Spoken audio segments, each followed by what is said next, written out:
We often have potential clients reach out asking us to coordinate a paid Instagram, YouTube, or Facebook campaign.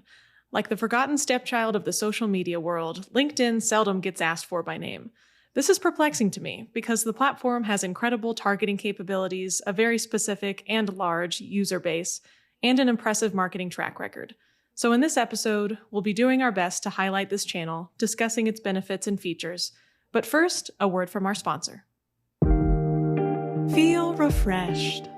Start a new chapter. Reset your life. No, this isn't another juice diet. Detox your mind and your body with the latest in restorative research, the social media cleanse. Our team of experts will facilitate your disconnection from the chaos of the internet, aka delete your social media accounts, allowing you to ascend to your highest mental health potential.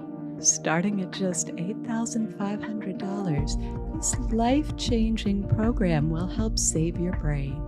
Take the first step to unlocking your capabilities and unchaining yourself from social media's shackles. Call us today at 1-800-7226. That's 1-800-SCAM to get started.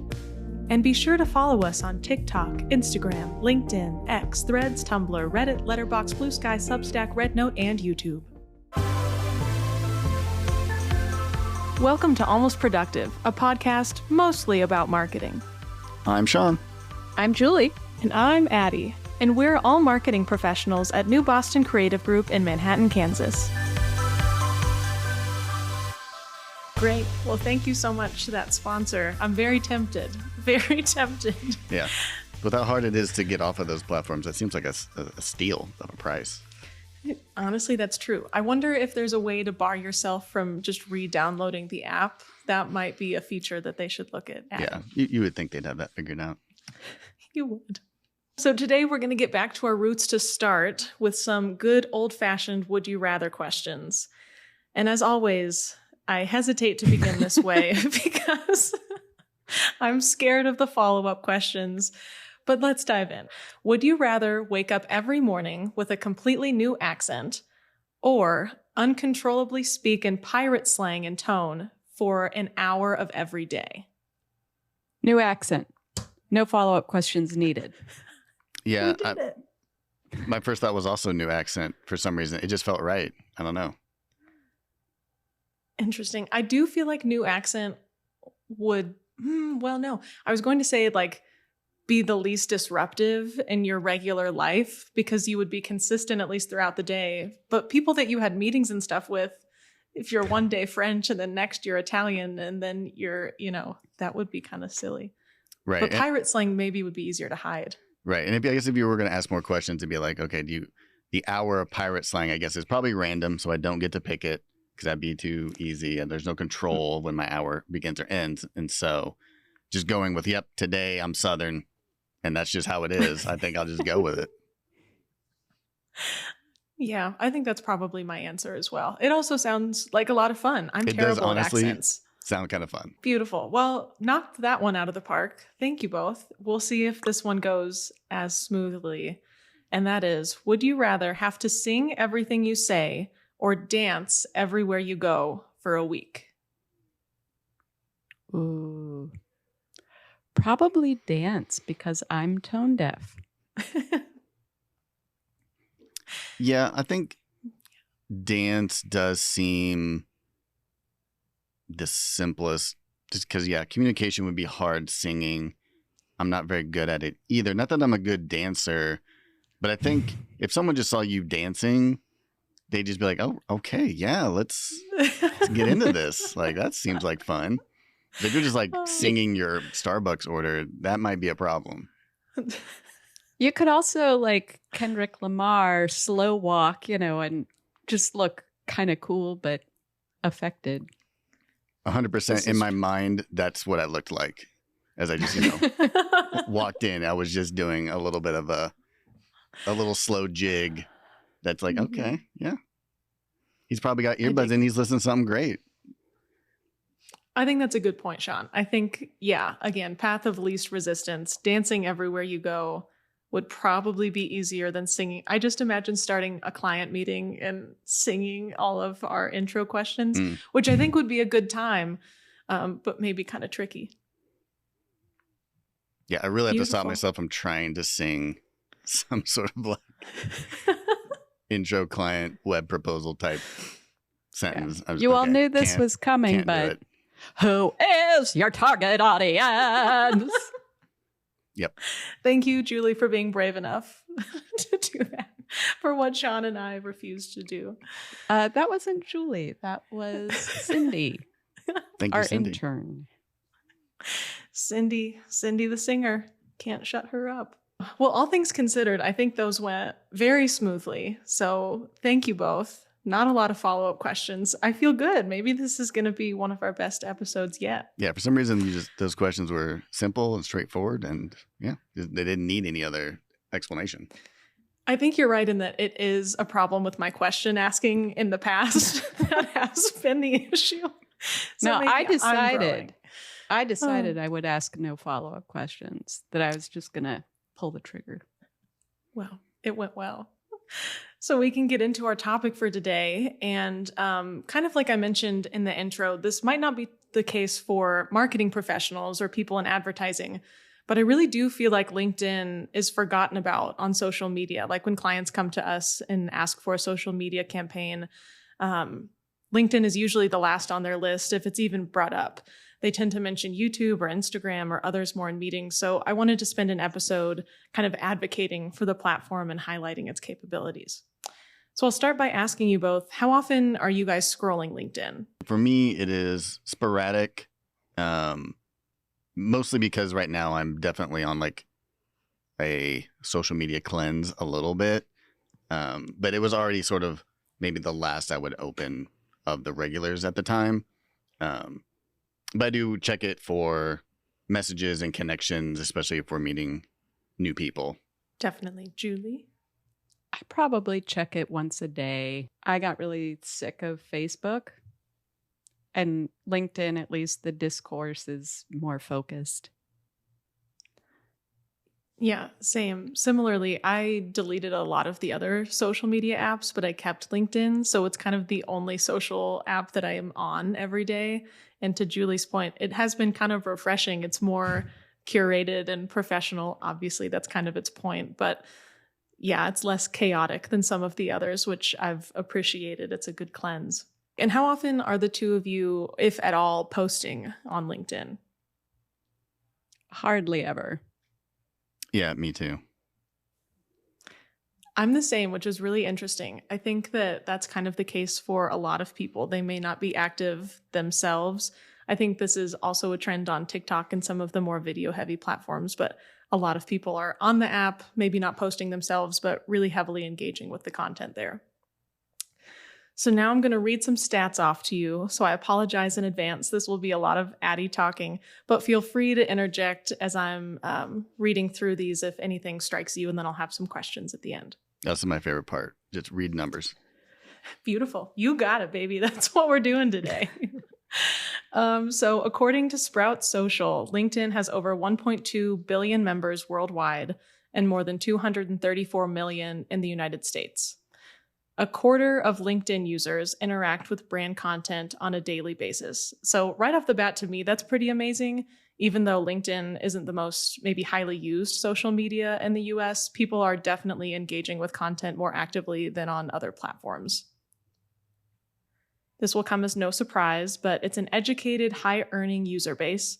More than half of LinkedIn users' households bring in at least $100,000 a year, and more than half of LinkedIn members have at least a bachelor's degree. Only one more, promise. Lastly, 47% of LinkedIn users are between the ages of 25 and 34. So targeting that young audience can really be difficult, and I think that's at the top of a lot of people's minds.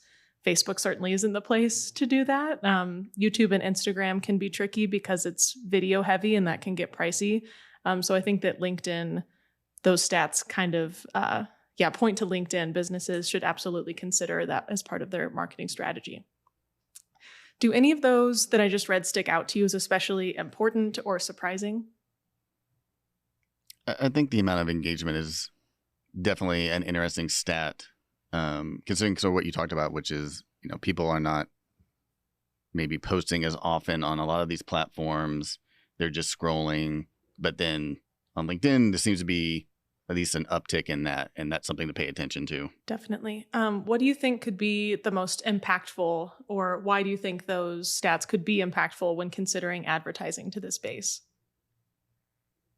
I think sometimes we hear people say, I want ads on Facebook because I'm on Facebook and I'll see them. And it's like, right, but you're one person and you're not really engaged when you're on Facebook either. And so knowing that those engagement metrics are much higher, I think speaks to the ads may be more expensive, but people are more likely to interact with them. Definitely agree. So now let's kind of hone in and talk a little bit more specifically, not just about being on LinkedIn organically, but advertising on LinkedIn. So more stats. Sorry. According again to Sprout Social, LinkedIn obviously is the most popular B2B marketing channel. I think that we all probably would have guessed that. This one especially stuck out to me. Marketers experience 2 times the conversion rate on LinkedIn compared to other platforms. So kind of like what we were just talking about, people may be scrolling on Facebook or scrolling on YouTube or Instagram, but they are more actively engaging with and clicking on LinkedIn ads than some of the other platforms. The number one way audiences want brands, according to a survey, to show up on LinkedIn is to provide educational product information. I don't think that that would surprise any of us. Really, we talk all the time about you need to provide value for your audience. It's great that you know what your business does and you know why you're so wonderful, but your audience really needs something tangible to maybe interact and then trust you right off the bat before they're willing to purchase something from you. And I think that also kind of speaks to the importance of an organic presence on LinkedIn as well. So an ad might be more hyper-targeted to a service or product, but your organic posting can be a way to provide value to people who just follow you or may see your posts on their feed. Lastly, members' most preferred type of content is a text post. I thought that was really surprising because that definitely breaks from the norm of other platforms for video. Do y'all have any guesses on why that would be? My first thought was, at least when I'm on LinkedIn, I do see it as a business to business, a very professional place.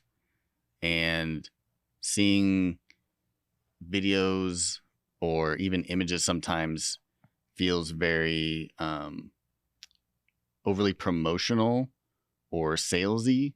And to your point, like, I'm looking for whatever those resources are or that information, and it can be a sort of a turnoff to see like, oh, a post that maybe I would see on Twitter or I would see on X, or on Facebook. And that's not the type of content that I'm looking for on LinkedIn. Yeah, I agree. That's kind of where my brain went as well. Like, you see something, especially in that space, that's a video, then yeah, your defense is up almost. Like, you think you're about to be sold to, but then yeah, just text is it feels more organic to the platform. So now, Sean, I know that you're not on the digital content team. So Julie, some of these questions will be directed to you. And then Sean, if you have any follow-up questions, as someone kind of from the outside, please feel free to jump in.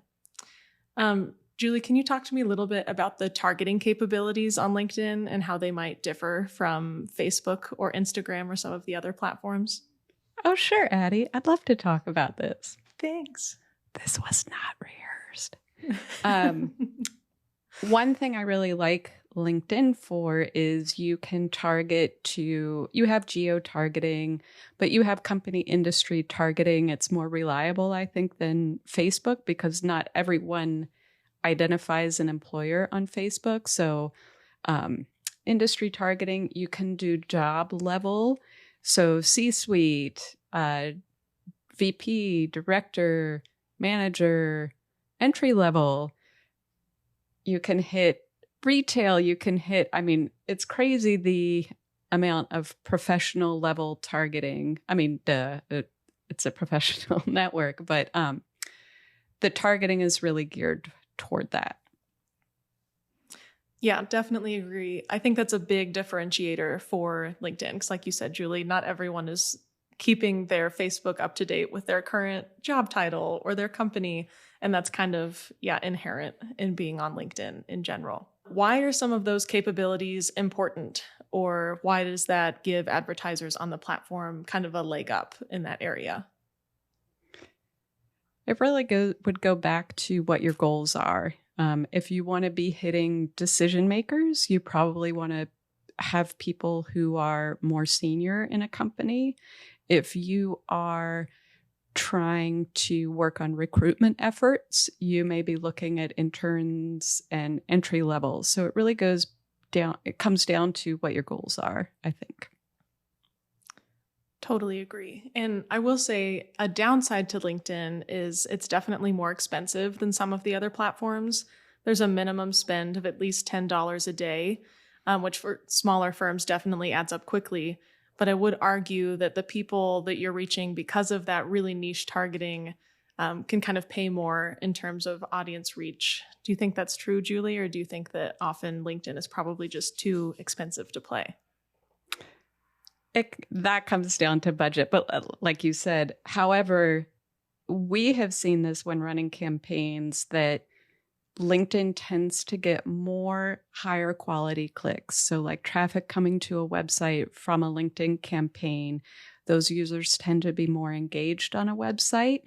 Maybe going back to what Sean was saying about the text-based posts, people will take the time to read. They'll be more thoughtful about what they're consuming on LinkedIn. And so there may be a higher spend, but I think the ROI can be higher as well. Absolutely. Thank you, Julie. And Did to I do either of you, okay? you nailed it. That was perfect. Sean, is there anything that you're curious about LinkedIn on the advertising side?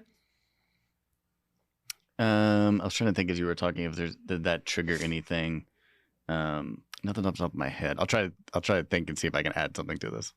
No, that's okay. If Okay. not, I mean, I feel like that's a good thing. We covered most of the bases without getting too in the weeds.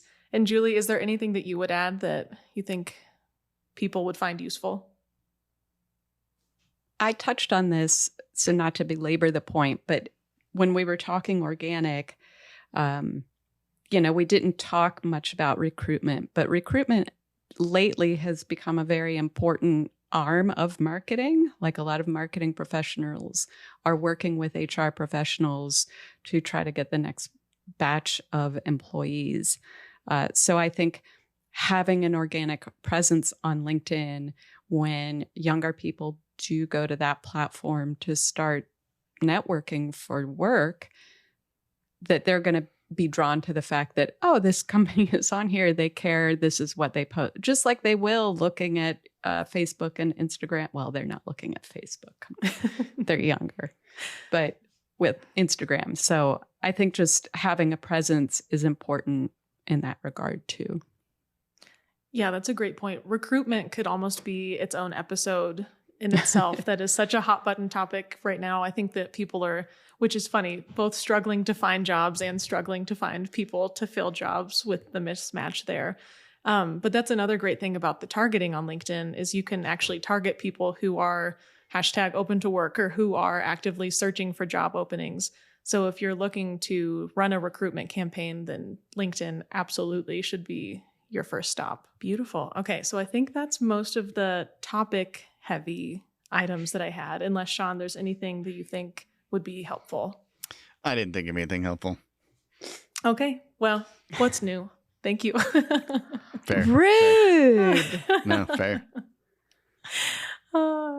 Okay, well, thank you both so much for that discussion. And as usual, we will close today's episode with a joke, this time provided by ChatGPT, which, okay, I will say, you might love this. You might think this is the best joke ever. I thought that it really struggled with the prompt. I asked it to give me some marketing jokes, And then I asked it again differently. And then I asked it again differently. And this I thought was the best that it came up with. So that's the threshold that we're at. I mentioned running shoes once near my phone. Now even my toaster is showing me Nike ads. Not bad. Yeah, not bad. I mean, I just feel like we have this powerful tool at our fingertips, and that's the best marketing Right. joke it can give me. That's a little disappointing. Yeah, it really does struggle with jokes. That one works, but you're right. It's you would hope for better. Like we've invented this natural language model, giant database system that can solve all these complex problems that people are using to, cure cancer. And it's like real Achilles heel is like a funny joke. It's so true. So disappointing. I guess if it has to have a weakness, that would be my choice, the jokes versus the cancer. But still, it is Right. a little sad. That's a bit. Siri will tell you jokes upon request. And the other day I asked Siri to tell me a joke. And this was the joke. Why do sharks swim in salt water? Why? Because pepper water makes them sneeze. Okay. Like, that's not bad for when you're driving the car, running errands, and you just need a little something. Yep. Yeah, I Agreed. could tell that to my kids. I think they'd enjoy it. Yeah. Yeah, they're very G-rated. Mm-hmm. That would be maybe a fun experiment. We could ask Siri and then ask ChatGPT to give us a slew of jokes and see which one is the stronger joke teller. Joke off.